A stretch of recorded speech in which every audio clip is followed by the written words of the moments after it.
Selamat datang di Okezone Updates. Media Cina kini menunjukkan keputusasaan menjelang pertandingan penting mereka melawan Timnas Indonesia pada Selasa, 15 Oktober 2024, di Qingdao Youth Football Stadium. Cina menjadi satu-satunya tim di putaran ketiga Grup C kualifikasi Piala Dunia 2026 zona Asia yang belum meraih 1 poin pun, kalah dalam 3 pertandingan sebelumnya. Timnas Indonesia, di sisi lain, menunjukkan performa yang positif dan belum pernah kalah hingga pertandingan ketiga. Pada laga sebelumnya melawan Bahrain, meski Indonesia unggul, hasil akhir berakhir imbang 2-2 setelah keputusan kontroversial wasit yang memperpanjang waktu tambahan. PSSI pun mengajukan protes kepada AFC dan FIFA atas tindakan wasit tersebut yang dianggap merugikan timnas.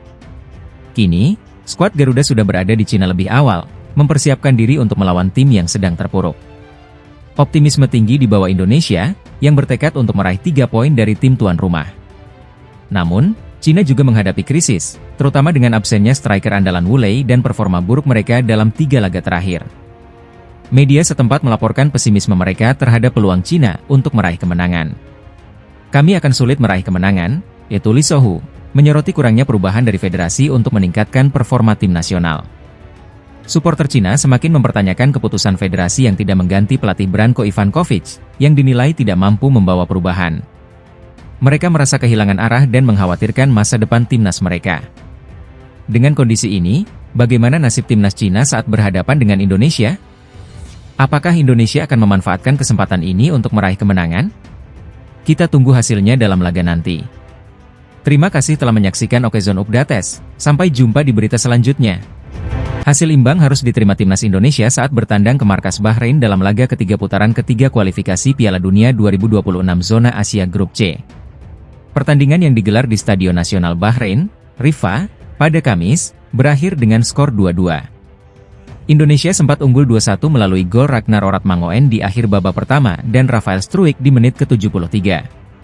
Namun, gol telat Mohamed Marhon di menit ke-99 membuyarkan kemenangan Garuda, memaksa laga berakhir imbang. Pertandingan ini berjalan sengit. Bahrain lebih dulu membuka keunggulan lewat tendangan bebas Marhon di menit ke-15.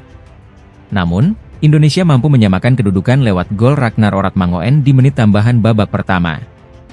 Di babak kedua, pelatih Shin Tae-yong melakukan sejumlah pergantian, yang membuahkan hasil. Rafael Struijk mencetak gol cantik dari sisi kiri penyerangan, membawa Indonesia unggul 2-1. Sayangnya, kemenangan Indonesia harus sirna di detik-detik akhir. Gol kontroversial Mohamed Marhon di menit ke-99, yang melebihi tambahan waktu resmi, membuat Bahrain menyamakan kedudukan. Wasit Ahmed Abu Bakar Said tetap mengesahkan gol tersebut meskipun sempat memicu protes. Dengan hasil imbang ini, Indonesia mengoleksi 3 poin dan berada di posisi kelima klasemen sementara Grup C Bahrain sendiri berada 1 tingkat di atas dengan 4 poin. Laga berikutnya akan menjadi tantangan berat bagi timnas Garuda untuk menjaga asa lolos ke Piala Dunia 2026. Timnas Indonesia kembali mencuri perhatian di ajang kualifikasi Piala Dunia 2026. Pada pertandingan yang penuh drama melawan Bahrain, Indonesia berhasil menahan imbang tuan rumah dengan skor 2-2, Kamis malam di Stadion Nasional Bahrain, Riffa. Pertandingan ini juga menjadi momen spesial bagi Mees Hilgers, bek asal FC Twente, yang mencatatkan debutnya bersama timnas Indonesia. Hilgers tampil solid sepanjang pertandingan sebagai starter di lini belakang dalam formasi 3-4-3 bersama Jordi Amat dan Jai Itzes. Tak hanya andal dalam bertahan, Hilgers berperan penting dalam terciptanya gol pertama Indonesia. Pada menit ke-45+3, sebuah pantulan dari lini belakang Bahrain mengarah kepada Ragnar Oratmangoen, yang berhasil memaksimalkan peluang dan membuat skor imbang 1-1 di akhir babak pertama. Statistik menunjukkan Hilgers tampil impresif dengan 44 sentuhan, 34 umpan, serta catatan tackle dan duel udara yang solid. Pujian pun datang dari klubnya, FC Twente, yang mengucapkan selamat atas debut sukses sang pemain. Selain Hilgers, debut lainnya datang dari Eliano Reijnders. Pemain yang baru dipanggil ini masuk pada babak kedua, menggantikan Sandy Walsh di posisi bek sayap kanan, memberikan dimensi baru pada strategi pelatih Shin Tae-yong. Dengan tambahan pemain muda berbakat seperti Mees Hilgers dan Eliano Reijnders, timnas Indonesia menunjukkan potensi besar untuk menghadapi tantangan selanjutnya. Indonesia akan berhadapan dengan Cina pada laga berikutnya di kualifikasi Piala Dunia 2026.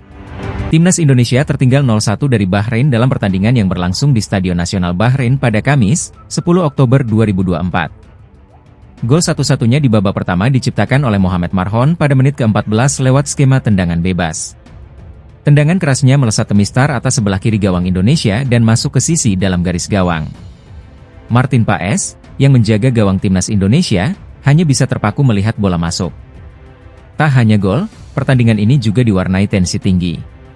Pada menit ke-10, gelandang Bahrain, Ali Haram, mendapat kartu kuning setelah melakukan pelanggaran keras terhadap Kelvin Verdong. Selain itu, insiden terjadi ketika penyerang Indonesia, Malik Rizaldi, mengalami benturan keras dan harus mendapatkan perawatan di lapangan. Luka di pelipis mata membuatnya harus keluar sementara waktu sebelum kembali bermain. Pelatih Timnas Indonesia, Shin Tae-yong, tampak sibuk memberikan instruksi dari pinggir lapangan. Ia terus mendorong anak asuhnya untuk bertahan dari tekanan yang terus mengalir dari Bahrain. Menjelang laga ini, Shin Tae-yong mengatakan bahwa Timnas Indonesia memiliki modal yang cukup untuk menghadapi Bahrain.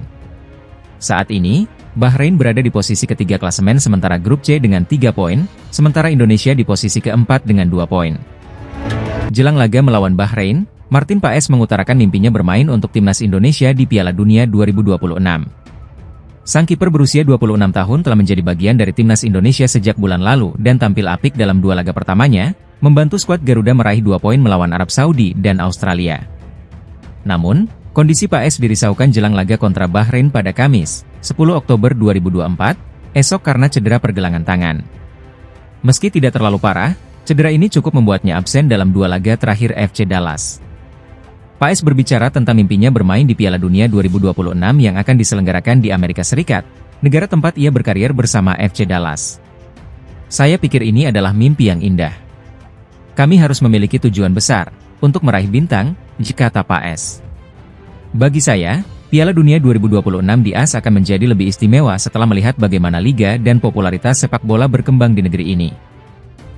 Paes yakin bahwa peluang tim asuhan Shin Tae-yong untuk tampil di Piala Dunia sangat besar, terutama karena skuadnya berisikan banyak pemain muda. Dengan tambahan jatah perwakilan Asia di Piala Dunia 2026 dari semula 4,5 menjadi 8,5, peluang semakin terbuka lebar. Paes juga bercerita tentang pengalamannya bermain di hadapan lebih dari 70.000 penonton di Stadion Utama Gelora Bung Karno, GBK, saat melawan Australia pada 10 September 2024 lalu. 5 penyelamatan yang dilakukannya membuat Paes dinobatkan sebagai Man of the Match, dan ia merasa energi yang diberikan supporter sangat membantu performanya. Sungguh luar biasa, apalagi pada pertandingan kedua di Jakarta yang dihadiri 80.000 supporter. Mereka memberikan begitu banyak energi sehingga tidak sulit untuk memberikan segalanya, itu tutupnya. Timnas Indonesia dalam kondisi baik menjelang duel melawan Bahrain di kualifikasi Piala Dunia 2026 round 3. Skuad Garuda siap memburu kemenangan pertama mereka. Sebanyak 26 pemain telah menjalani latihan di Bahrain, hanya Martin Paes yang masih dalam perjalanan. Kondisi Paes sempat dipertanyakan karena cedera minor di pergelangan tangan, namun akan diperiksa oleh tim medis setibanya di Bahrain. 2 sesi latihan telah dilaksanakan, dan manajer tim, Sumarji, menegaskan semua pemain dalam keadaan baik dan berlatih dengan riang. Alhamdulillah kondisi keseluruhan tim sangat baik. Tidak ada yang cedera dan dukungan dari Ketua Umum PSSI, Pak Erick Thohir, sangat luar biasa. Harapannya tanggal 10 melawan Bahrain, tim bisa tampil all out dan membawa pulang poin, ujar Sumarji. Timnas Indonesia mendapat tambahan tenaga dari Mes Hilgers dan Eliano Rejders yang sudah siap dimainkan. Laga melawan Bahrain akan berlangsung pada Kamis, 10 Oktober 2024, pukul 23 WIB di National Stadium Bahrain. Sebelumnya, Indonesia meraih hasil imbang melawan Australia dan Arab Saudi. Saat ini, Indonesia menempati posisi keempat di grup C dengan 2 poin, sementara Bahrain berada di posisi ketiga dengan 3 poin. Perjalanan Timnas Indonesia di babak kualifikasi Piala Dunia 2026 ronde 3 akan dimulai pekan ini. Pastikan Anda tidak melewatkan aksi Rizky Ridho dan kawan-kawan. Coach Shin Tae-yong telah mengumumkan 27 nama pemain yang dibawa untuk bertanding ke Bahrain dan Cina.